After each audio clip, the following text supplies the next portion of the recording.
વાડે ચીફડા ગળે ને તો દોષ કોને દેવો? આપણે જેના ઉપર આધાર હોય ને એ જ આપણો આધાર છીનવી લે ને,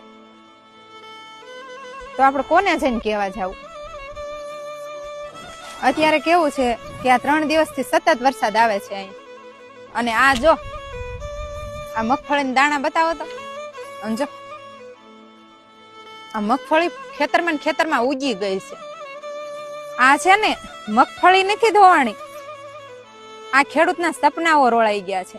ખેડૂતને બહુ મોટા સપના નથી હોતા, એ પોતાના દીકરા દીકરીઓના લગ્ન પ્રસંગ. અત્યારે કેવું છે કે આ દિવાળીની સિઝન આવે ને એટલે હવે પછી લગ્ન ગાળો ચાલુ થાય. લગ્નમાં કેવું થાય કે દીકરીઓના કરિયાવર આમાંથી કરવાના હોય. 2-3 વર્ષની મહેનત ભેગી કરે ને ત્યારે એક દીકરીનો કરિયાવર થાય, અને છોકરાઓના લગ્ન કરવા હોય તો 2-3 વર્ષની ઉપજ તો પૂરી નથી પડતી. સોનાના ભાવ ક્યાં જઈને ચડ્યા છે. હવે આમાં ખેડૂત બિચારો કરે હું? આમાં તો એને ખાવા નહીં ફાફા પડે. કોઈ માણસે નુકસાન કર્યું હોય ને તો આપણે ફરિયાદ પણ કરવી, પણ આની ફરિયાદ કોની પાસે જઈને કરવી? ખેડૂતને વધારાનું કઈ નથી જોતું, એને એનું મહેનત કરે ને એટલું મળી રહે ને તો એને કોઈની લાચારી ન કરવી પડે.